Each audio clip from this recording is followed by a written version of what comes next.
যে ড্রোন এতদিন ছিল বাধা, এখন সেটিই পরিণত হলো সহায়ক শক্তিতে।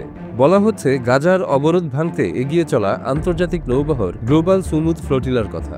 ইসরায়েলি ড্রোনের হুমকি অতিক্রম করে এবার আকাশপথে নিরাপত্তার দায়িত্ব নিয়েছে তুরস্ক। জল আর আকাশ মিলিয়ে এবার আরও সুরক্ষিত হলো ত্রাণবাহী বহরটি।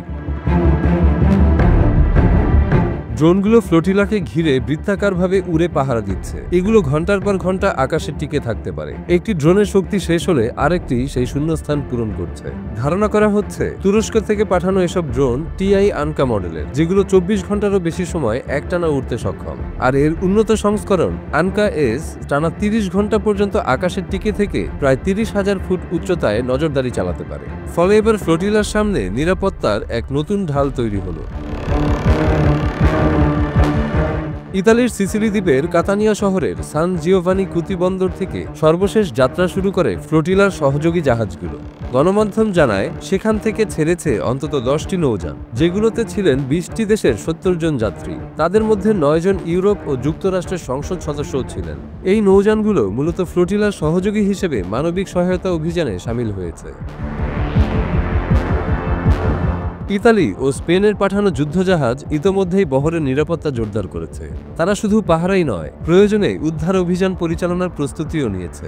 চলতি মাসের শুরুতেই স্পেনের বার্সেলোনার বন্দর থেকে আনুষ্ঠানিকভাবে গাজার উদ্দেশ্যে যাত্রা শুরু করে গ্লোবাল সুমুদ ফ্লোটিলা।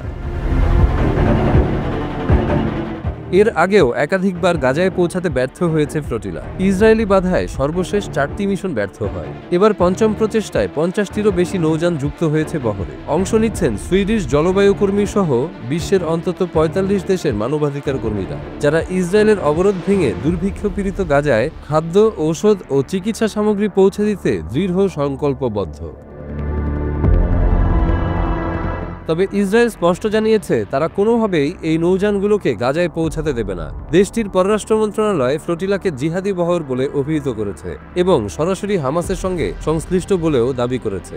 ইসরায়েলের জাতীয় নিরাপত্তা মন্ত্রী ইতামার বেন গাভির আরও এক ধাপ এগিয়ে বলেছেন, ফ্লোটিলার যাত্রীদের সন্ত্রাসী হিসেবে ঘোষণা করা উচিত।